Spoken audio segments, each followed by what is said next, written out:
Je vais te raconter une belle histoire. Une histoire qui se passe dans un monde qui ressemble beaucoup au nôtre.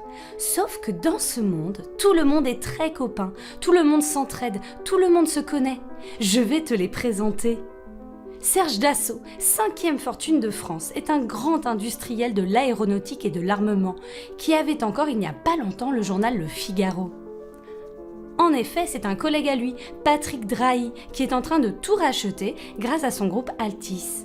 Ainsi, il est devenu le grand patron du journal Le Figaro et de plein d'autres, des entreprises SFR et Virgin Mobile, de la radio RMC et de la chaîne de télé BFM.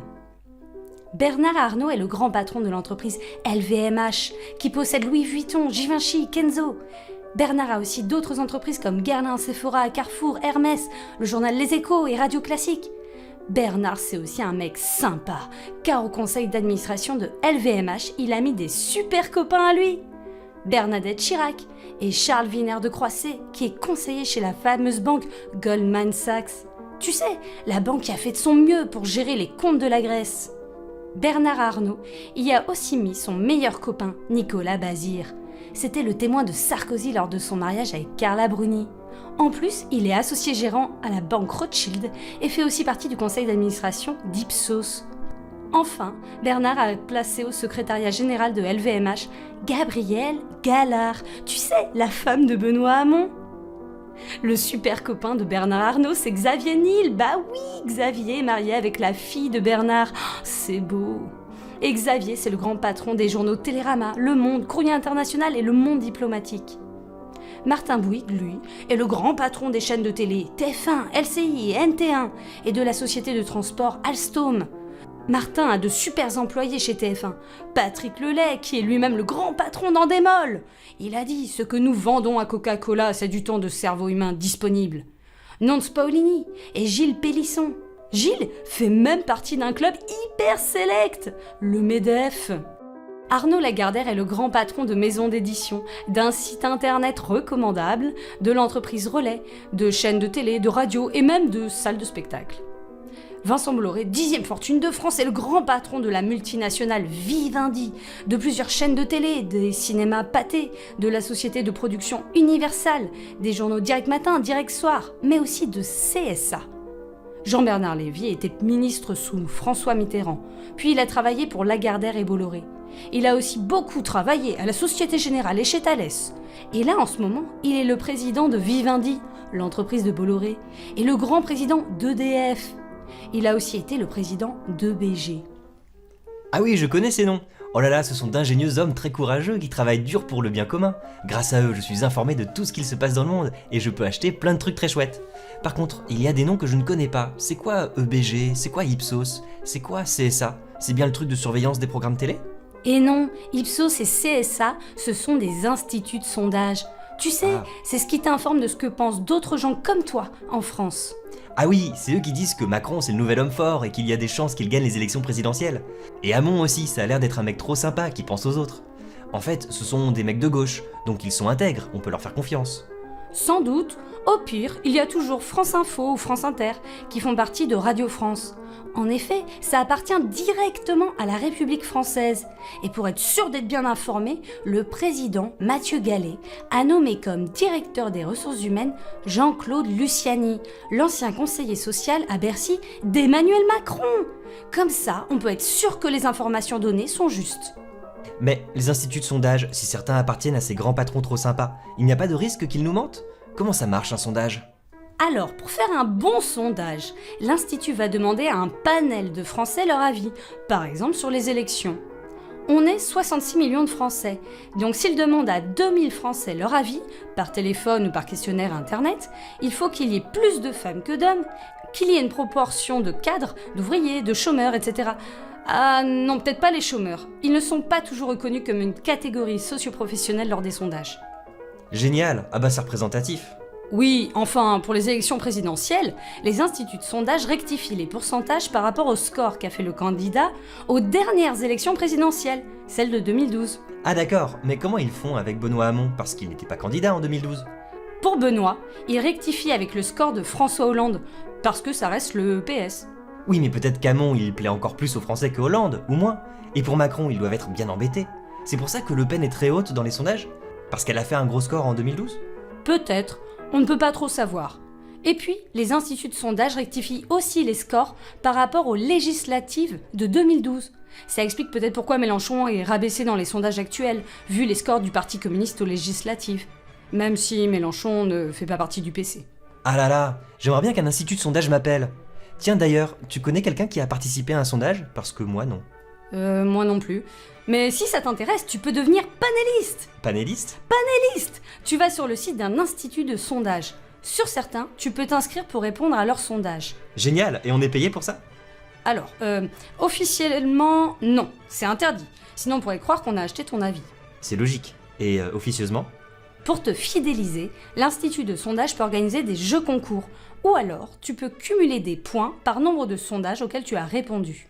Et j'en fais quoi de mes points? Tu les échanges contre des cadeaux, une bouilloire ou un jeu de domino par exemple. Ah, oh, c'est toujours ça de gagner. Quels instituts de sondage utilisent des panélistes? CSA, Ipsos, Harris Interactive et IFOP notamment. CSA et Ipsos appartiennent à ces grands patrons courageux et sympas. Mais moi j'aime la neutralité, alors je vais plutôt tester les 2 derniers que tu m'as donnés.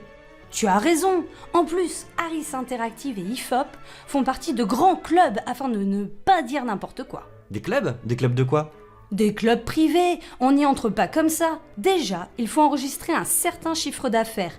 Il faut connaître de bons amis qui vont t'aider à t'intégrer. Et surtout, il faut beaucoup travailler. Wow, heureusement que ces clubs sont là pour encadrer les sondages. Alors raconte, c'est quoi ces clubs? Il y en a des petits, comme ADTEM, qui est l'Association nationale des professionnels du marketing.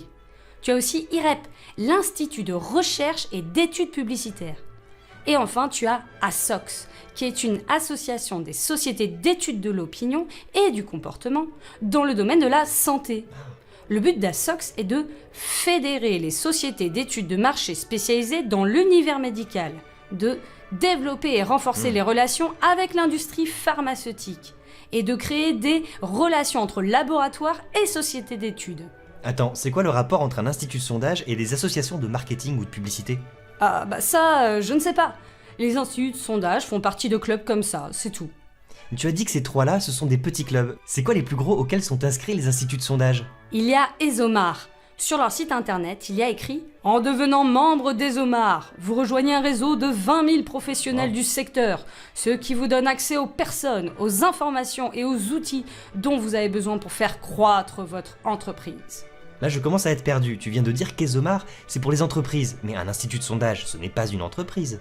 Bah, un peu. Souviens-toi, CSA appartient à Bolloré, et Bernard Arnault a un de ses copains qui gère Ipsos. Mais tu sais, dans le club ESOMAR, chaque année, il y a un concours. Les entreprises ou instituts de sondage adhérents peuvent rédiger un article qui explique comment ils ont bien fait leur travail. Ah ouf, j'ai eu peur. Et on sait qui a gagné une année? Oui, en 2015, c'était l'institut de sondage BVA, le 3e de France et le 25e au monde. Génial. Et il parlait de quoi leur article? Le titre c'était French Government Nudge Me Tender. Le gouvernement français? En 2015? C'est quand Manuel Valls était Premier ministre? Et quand Macron était ministre de l'économie? Oui, et comme l'article date de 2015, on peut penser que ça comprend aussi l'année juste avant, vu que ça fait un peu comme un bilan. Donc que ça comprend le premier gouvernement Valls avec Benoît Hamon quand il était ministre de l'Éducation nationale. En tout cas, l'article expliquerait comment l'Institut de sondage a bien travaillé avec le gouvernement français.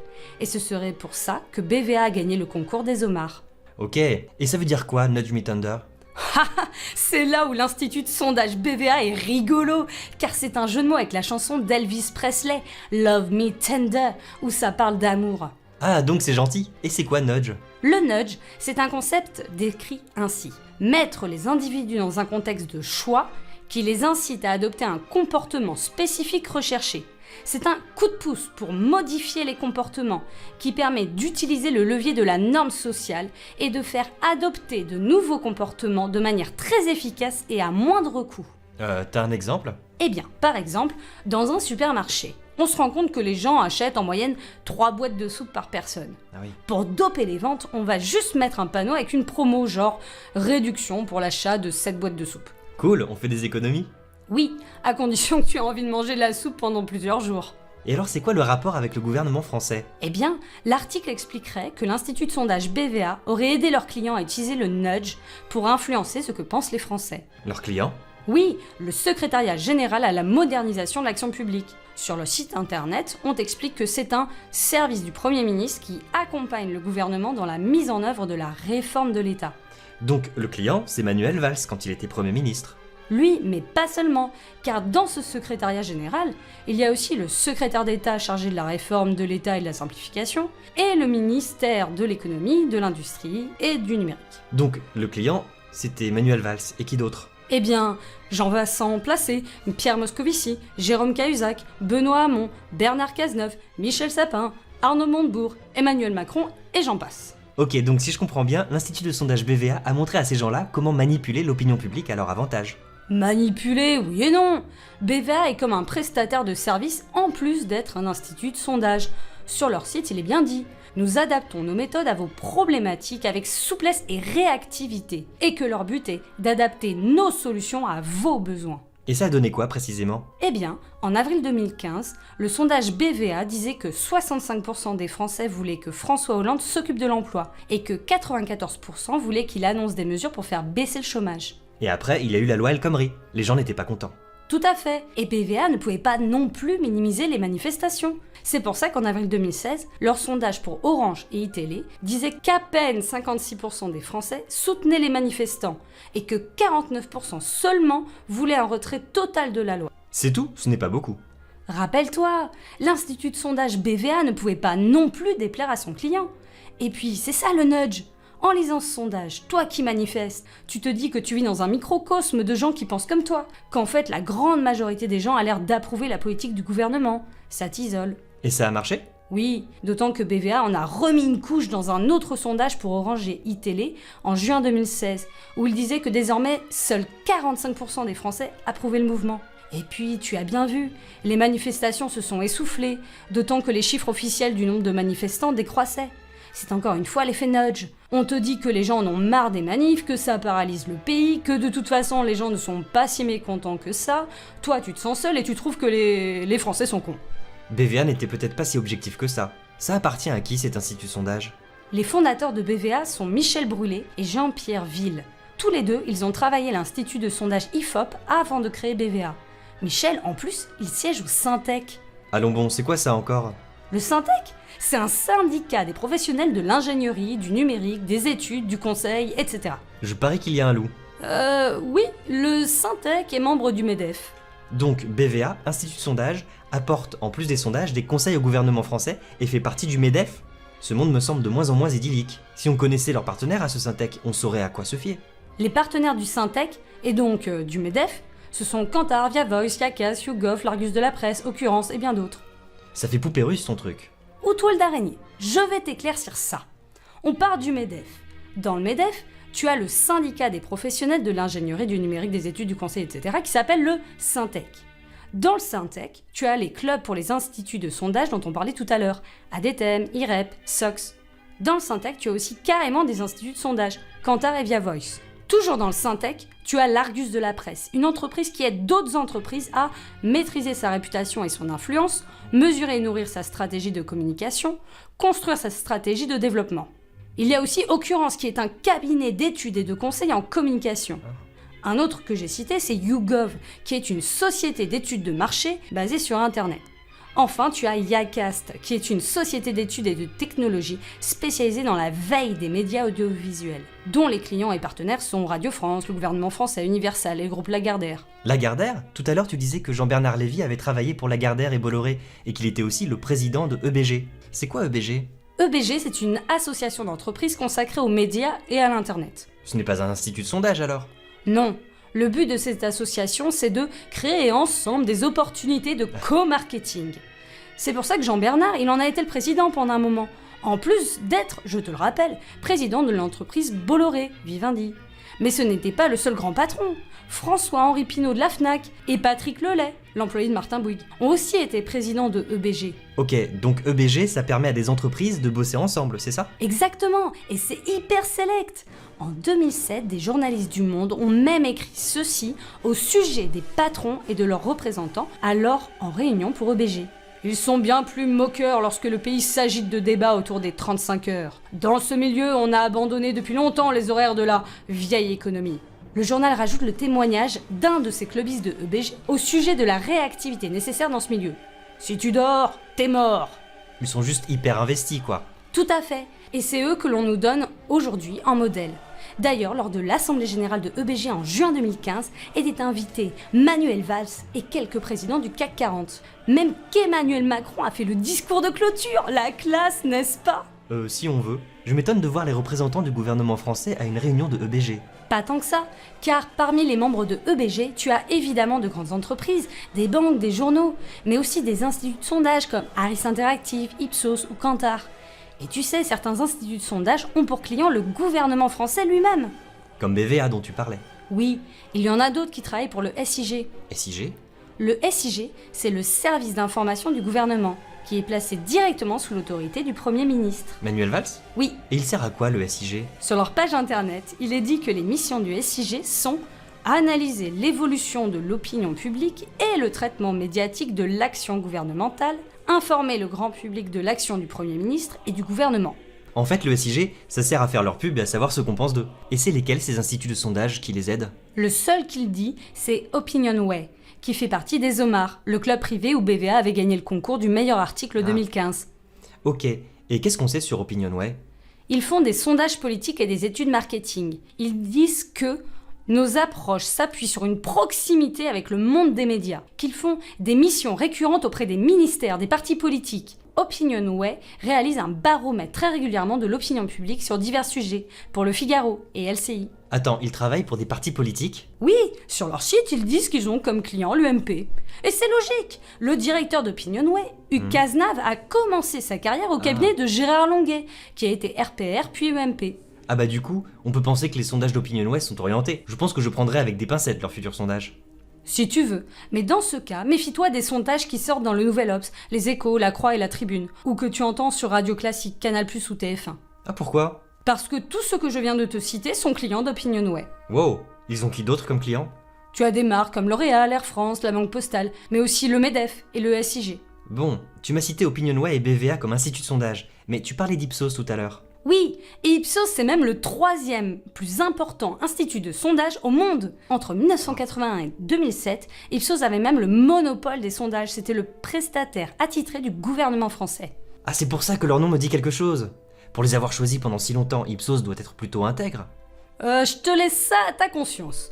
Ils ont racheté il y a quelques années un autre institut de sondage appelé Sinovat. Et ? Parmi les clients de Sinovat qu'Ipsos a récupéré, il y a la Française des Jeux, Total, Microsoft, Coca-Cola, Monsanto. Monsanto ? La compagnie américaine qui utilise les OGM ? Oui, c'est bien eux. Ouais, enfin Ipsos, ils ont des clients, voilà quoi, c'est le business. C'est vrai, c'est juste un peu gênant peut-être qu'Ipsos réalise des sondages pour Monsanto qui peuvent être biaisés juste pour leur faire de la pub. Ouais, enfin là il y a un article du Monde de janvier dernier sur les primaires du PS qui dit « Les sondages sont volontiers accusés de fabriquer l'opinion publique, voire de pervertir l'esprit des électeurs ».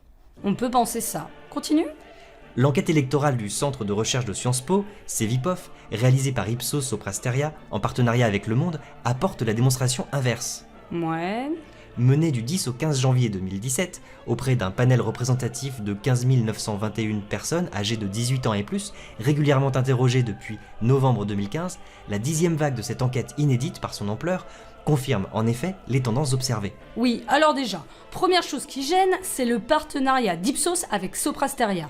Allons bon, et pourquoi ? Parce que l'entreprise Soprasteria fait du conseil et de l'intégration de gestion d'infrastructures, qu'elle a créé la société Evolan en 1999 pour faire de la gestion de crédit aux entreprises, qu'une partie est détenue par la banque BNP et qu'enfin elle a été verbalisée en 2015 par l'inspection du travail à hauteur de 4,5 millions d'euros. Et pour quel motif ? Eh bien, l'inspection du travail a exigé de Soprasteria qu'il réalise une enquête sur ses employés, car la durée légale du travail ne semblait pas respectée, et qu'un employé s'était même suicidé. Mais Soprasteria n'a pas fait l'enquête demandée, et donc a été verbalisée.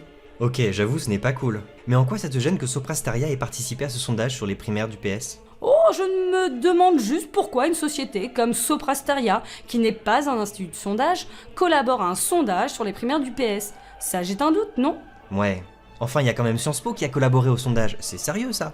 Si tu le dis, juste comme ça, Hugues Cazenave, le directeur d'Opinionway, il est conférencier à HEC et Sciences Po. Tu crois franchement que Sciences Po, Po comme politique, va laisser des sondages mettre à mal le modèle économique qu'ils défendent ? Tu critiques, mais le sondage explique le type de personnes sondées. C'est plutôt représentatif. Certes, on comprend bien que ce sont des panélistes, vu que ça fait plusieurs mois qu'on leur demande leur avis. Bref, alors admettons qu'on ne puisse pas se fier à Ipsos. Il reste CSA dont tu as parlé. Oui, l'institut de sondage CSA, qui utilise aussi des panélistes, a pour société mère le groupe Bolloré. Et Harris Interactive? Cet institut de sondage a plutôt une bonne politique envers leurs clients. Envisageant notre démarche comme un partenariat et non comme une simple prestation, nous allons plus loin que les chiffres. Nous vous proposons une grille de lecture et d'interprétation afin de vous aider à prendre rapidement la meilleure décision. Je te rappelle qu'Harris Interactive est membre de Syntec, ESOMAR, ADTM, IREP, EBG, ASOX. Harris Interactive, c'est anglais comme nom ça? Non, c'est américain. C'est là où les poupées russes dont tu parlais tout à l'heure interviennent. Harris Interactive a un partenaire, l'entreprise Nielsen, dont le patron, Mitch Barnes, a travaillé pour Monsanto. Au-dessus, tu as ITWP, qui est une société d'investissement privée. Et encore au-dessus, tu as Toluna, qui fait des études marketing et qui fait de la collecte de données de clients. Chez Toluna, Jim Frederickson travaille comme directeur des opérations pour Harris Interactive et Ipsos. Bon. Et Kantar, ça donne quoi comme institut de sondage? À part une enquête sur les dynamiques politiques 2014-2017 pour Sciences Po, pas grand-chose. Ah bah enfin un institut de sondage correct. Oui, si ça te va de savoir que Kantar, ça appartient à WPP, une entreprise d'agence de publicité et de communication, dont le patron, Martin Sorel, est soupçonné d'avoir mis une partie de sa fortune dans des paradis fiscaux comme celui de Jersey. Super. Qu'est-ce qui reste? L'institut de sondage Via Voice, leur credo, mieux comprendre pour inventer demain. Ok, inventer demain, pas mal, un monde qui change, bonne mentalité. Via Voice dit que leur travail consiste à produire, analyser et hiérarchiser les informations les plus pertinentes pour la stratégie des entreprises et des institutions au service de la croissance. Au service des institutions? C'est quoi leurs clients?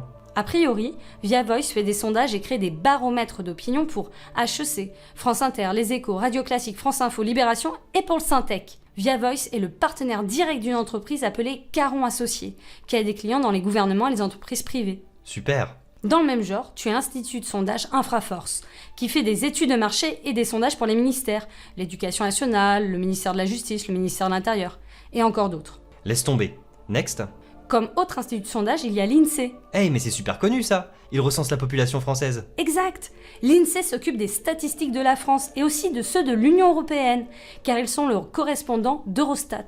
C'est grâce à eux qu'on a eu des études sur les traités de libre-échange. Et ce n'était pas vraiment super, je crois bien. Ah, chacun voit midi à sa porte. En tout cas, l'ancien directeur Jean-Philippe Cotis et l'actuel directeur Jean-Luc Tavernier ont tous les deux participé au rapport Attali. C'est quoi ça? Le rapport Attali, de son vrai nom, Rapport pour la libération de la croissance, explique quelle politique économique le président Nicolas Sarkozy devait mener pour sortir le pays de la crise. Et quand on voit ce que ça a donné, l'autonomie des universités, le plan de sauvetage des banques lors de la crise des subprimes, les délocalisations, l'augmentation du nombre de chômeurs... Oh, tu en parleras à Macron. Pourquoi? Il a aidé à la rédaction de ce rapport. Ok. Enfin, pour en revenir à l'INSEE... Oui, je repensais. Jean-Philippe Cotis, l'ancien directeur de l'INSEE, il a travaillé au FMI. Le Fonds monétaire international? Celui qui oblige les États à mener des politiques libérales en échange de prêts? Là où il y avait Strauss-Kahn et où l'actuelle directrice générale est Christine Lagarde? C'est bien ça. Ok, bon bah l'INSEE, ça ne m'a pas l'air très fiable. Y a quoi d'autre encore comme institut de sondage? Il existe l'institut de sondage ELAB. Sur son site, il dit « Nous concevons des stratégies de communication pour faciliter la mise en mouvement du débat public. Et nous sommes des ingénieurs du message. » Ok, suivant.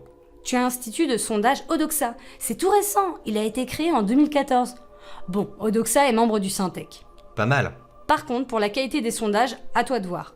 Le président, Gaël Sliman, chroniqueur sur BFM Business, a dit en interview avoir fait appel à 137 personnes qui étaient sûres de participer aux primaires des Républicains pour faire son sondage. C'est loin d'être représentatif, ça. Sinon, tu as l'institut de sondage Polling Vox, qui fait des sondages d'intention de vote, du conseil stratégique dans le cadre d'une campagne électorale. Mince, peut-être que leurs sondages sur les élections présidentielles ne sont pas si neutres s'ils travaillent avec les candidats. Bon, j'ai un dernier institut de sondage pour toi. IFOP. Eh mais on en a parlé tout à l'heure de celui-là. Oui, il est membre du Syntec, ESOMAR, ADTM, IREP et du MEDEF. Génial. Qui dirige? La vice-présidente. Une femme? C'est cool ça. C'était Laurence Parisot. Ah carrément, la présidente du MEDEF. Oh, ça a changé depuis, hein. Encore heureux. C'est qui maintenant? C'est un homme, Damien Philippot. Ce nom me dit quelque chose. Ah, c'est le frère de Florian Philippot, le vice-président du FN, le parti de Marine Le Pen. Mais Damien a récemment quitté IFOP. Il est parti s'occuper de la campagne du FN en tant que directeur des études politiques. Oh là, attends, tu fais un tableau conspirationniste. Tu ne vas pas me dire qu'il y a un énorme complot pour faire élire par exemple Macron face à Le Pen ou Hamon face à Mélenchon? Mais non, je ne pense pas qu'il y ait un complot. J'ai plus l'impression qu'il y a des conflits d'intérêts en cascade et que le système actuel permet à des personnes de faire bouger les choses en leur faveur. À toi de voir ce que tu vas faire des éléments que je viens de te donner. Et puis si tu as un doute, tu peux aller vérifier par toi-même sur internet. Toutes les données sont hyper accessibles, ça demande juste un gros travail de recherche.